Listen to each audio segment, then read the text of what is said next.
ही परीक्षा ही सप्टेंबर ऑक्टोबरमध्ये येणार आहे, ज्यावेळी जिल्हा परिषदही होईल, महानगरपालिकाही होईल, नगरपालिकाही होतील. सगळ्या निवडणुका साधारणपणे 1-1.5 महिन्यात सगळ्या निवडणुका त्या काळामध्ये आटोपतील. कदाचित जिल्हा परिषद आणि नगरपालिका एकत्रित होतील किंवा एक 5-7 दिवसाचा त्यांच्यात अंतर असेल आणि त्यानंतर 15 दिवसांनी महानगरपालिका होतील. साधारणपणे जे काही जुना अंदाज आहे त्याच्या आधारावर हीच कार्यपद्धती आपलं जे इलेक्शन कमिशन आहे ते नेहमी अंगीकारतं. त्यामुळे आपल्याला ही तयारी केली पाहिजे. मागच्या काळामध्ये सांगली जिल्ह्याने महानगरपालिकाही जिंकली, जिल्हा परिषदही जिंकली, अनेक नगरपालिका आपण जिंकलो. त्यामुळे तुम्हाला पैकी मार्क मिळवण्याचा एक सराव यापूर्वी देखील झालेला आहे. आणि मध्यंतरीच्या काळामध्ये निवडणुकाच न झाल्यामुळे काही अडचणी आपल्या झाल्या.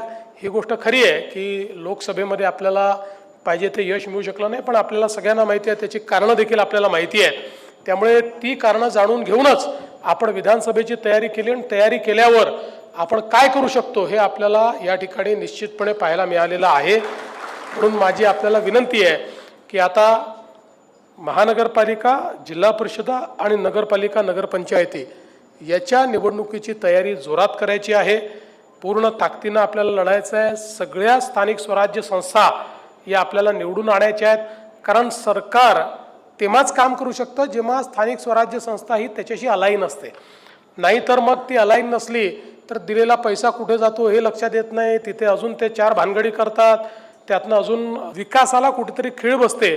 आणि म्हणून मला असं वाटतं की आपण सगळ्यांनी आता पुढच्या काळामध्ये थोडंसं पक्षाची नीत बांधणी करून बूथपर्यंतची रचना आपली एकदा ओव्हरहॉल करून निवडणुकीच्या मोडमध्ये येऊन या स्थानिक स्वराज्य संस्था जिंकल्या पाहिजेत. आणि मी तुम्हाला आश्वस्त करतो की तुम्ही स्थानिक स्वराज्य संस्था जिंकलात की त्यानंतर कुठल्याही परिस्थितीत जिथे जिथे तुम्ही जिंकाल त्या ठिकाणी निधीची कुठली कमतरता मी पडू देणार नाही.